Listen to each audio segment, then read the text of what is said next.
Pejgamberi sallallahu alaihi wasallam tha: "Es-suhuru ekletun barakatun la tad'uhu." Tha, syfyri është një ushqim i cili është i bereqetshëm. La tad'uhu, mos e braktisni, mos e zëni në asgjë.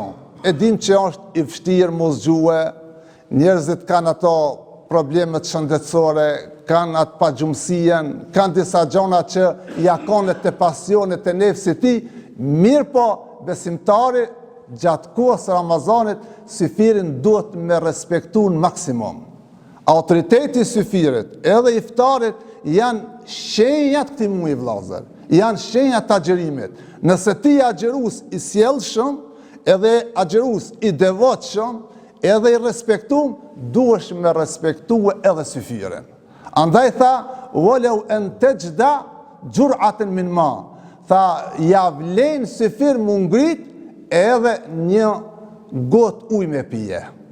Ja vlen syfir thot edhe një gëllk, një gërklan që themi ne me pi, me ujë, vetëm me bon jetë, thot ti e ke morë bereqetin. Po besimtari që ngritet syfir, përveç që han edhe pin atë sa ka nevoj, njëtën ko ai e shfrytëzon edhe një lutje të shkurt, edhe një lutje të thjesht, qoftë për shëndetin e tij, qoftë për familjen, për fëmijët e tij, për farefisin, për kujshit, për besimtarët, vetëm një lutje me bë, mjafton ajo lutje, nuk shkon poshtë edhe nuk kthehet bosh nga Allahu xhaleshanu. Andaj tha, ekletun barake, syfiri tha është ushqim i bereqetshëm. Pse është ushqim i bereqetshëm, vllazër? Se përveç asaj që ne krijmë një urdhër, që neve ne ka parapa edhe Allahu xhaleshanu, edhe pejgamberi alayhis salam, njëtën kohë ne vllazër me ushqimin e syfirit forcohemi. Për çka forcohemi?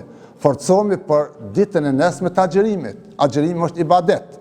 Forcohemi për namazet e të nesmës. Forcohemi për punët e tona, qoftë administrative, qoftë shtetërore, qoftë punët familjare, ne përmes syfirit e mormi atë takatin, e mormi atë energjien. Dhe në momentin që besimtari han syfir, ai është i begatum. Ai është besimtar i cili zbret edhe mëshira, edhe falja e Allahu xhaleshanu për arsye se për respekton në maksimum autoritetin e syfirit. Vllazër besimtar, kur është pyet pejgamberi alayhis salam edhe shokët të cilët kanë qenë dy shok me pejgamberin alayhis salam duke bën syfir.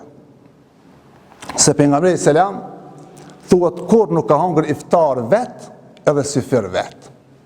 Ja ka hangër plot me familjarët vet, ja nëse s'ka pas familjar, kanë qenë dikun tjetër, i ka thirr farefisit ose i ka thirr ashab me shokët e vet. Thot nuk dihet që pejgamberi selam të ban iftar ose syfir i vetmum, për shkak se është një kohë shumë e begatshme, shumë e bereqetshme, edhe e ka lënë një shembull shumë të fortë se si duhet veprojnë besimtarët që mos të jenë egoista. Se njeri që ban veç vet iftar dhe veç vet syfir, do me thonë se e shpreh një lloj egoizmi, një lloj dorështrënguti, një lloj kornaci që nuk na ka hije neve. E duhet vllazër këto gjëra i pas parasysh.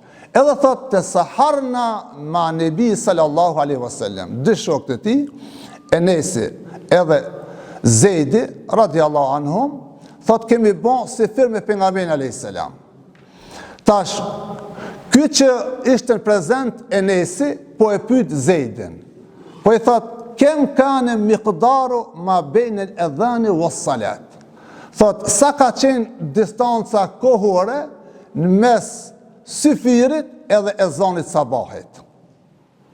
Qale miqdaruhu 50 aje. Thot, distanca ka qenë 50 ajete mi lexu. Në mes syfirit edhe ezanit të sabahit, thot, leximi 50 ajeteve, thot, e përmbush normën që besimtari të futet në imsak, edhe tërhiqet nga ushqimi, tërhiqet nga çdo sen tjetër, edhe të vazhdon, do thot, me agjeru. Pra, tek ne vllazër, kjo llogaritje 50 ajeteve të Kur'anit të lexuar, thot, është llogaritje normale e kohës, e cila dikon në 17, 18 ose 20 minuta. Si ti bën 17 minuta mas syfyrit, do të thotë ti mundesh lirisht me fal sabahin. Lirisht mundesh me fal namazin e sabahit, nga se 50 ajete nuk marrin më shumë 17-18 deri 20 minuta. Andaj edhe në takvimet tona ne i kemi se koha e faljes namazit sabahit është dikon 50 ajete. Tash, kemi ajetin kuranor i cili pse 50 ajete për shembull. Këtë ne ka precizuar vetë pejgamberi alayhis salam. Ajeti kuranor i cili thotë se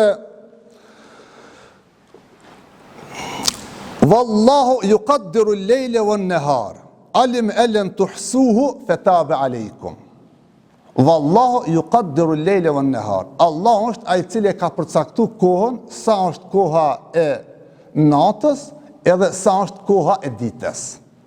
Alim ellen tuhsuhu, thot e ka ditë fort mirë se nuk kanë me mujt njerëz më konë preciz. Llogaritet kësaj kohe, fetaba aleikum, dhe ja u ka pranu çdo lëshim të cilët keni mujt me bëhe, vjen pejgamberi alayhis salam edhe na mëson neve, thot se koha, distanca në mes syfirit edhe namazet e sabahit është leximi i 50 ajeteve. Deri në këtë kohë, thot, kohën distanca, thot, i kanë marrë arabët, thot, halbunaka, dikun thot, distanca ka qenë, kur i kanë vetë sa është një distancë prej këtu i deri dikun me shku, thot, është sa të mjell lideve. Mandej, thot, dikur, thot, e kanë pas, distancën e kanë shprej sa të therë një deve, a 20 minuta, a gjysë ore, a 40 minuta, mirë për e kanë shprej gjithmonë e kanë lidhë me deven, ose të therë, ose të mjell. Tash kur vend Zeid ibn Thabit, shoku i pejgamberit alayhis salam, i cili ka qenë hafidhul Kur'an, hafiz i Kur'anit, ka qenë prej dëshmitarëve kryesor të shkrimit Kur'anit në kohën e Abu Bekrit, dhe ka qenë një prej sahabëve më të afërt pejgamberit alayhis salam, që nuk e llogarit kohën me prerje devës ose me mbjellje të devës, po e llogarit kohën me kulturën e Kur'anit, do të thotë me leximin e 50 ajeteve, dhe në momentin që besimtari i lexon 50 ajete, atëherë e ka të lirë, do të thotë me fal namazin e sabahit. Vllazër, për fund kemi edhe një hadith tjetër pejgamberit alayhis salam, i cili thotë se el faslu bejnena wa bejne ehli l-kitab as-suhur. Thotë dallimin mes neve edhe popujt të tjerë që kanë agjerue, kanë pas agjerim, thotë është ngrënia e syfirit. Tek popujt e tjerë kanë pas agjerim, po nuk e kanë pas syfirin që kemi ne. Andaj tha shpillim, syfiri është shenjë. Është shenjë, ko themi shenjë, do me thonë është një simbol madhështor i agjerimit. Dhe ajo që ka na dallon ne pe popujt e tjerë, duhet me ngrënë syfir. Dhe ngrërja e syfirit na ban taman musliman devotshëm edhe drejt, edhe ashtu qysh na ka hije. Dashur Allahu xhaleshanu, të kemi edhe syfirin e mirë, edhe të begatshëm, edhe të kemi të pranuar agjerimin gjatë këtij muaji të shenjtë Ramazanit.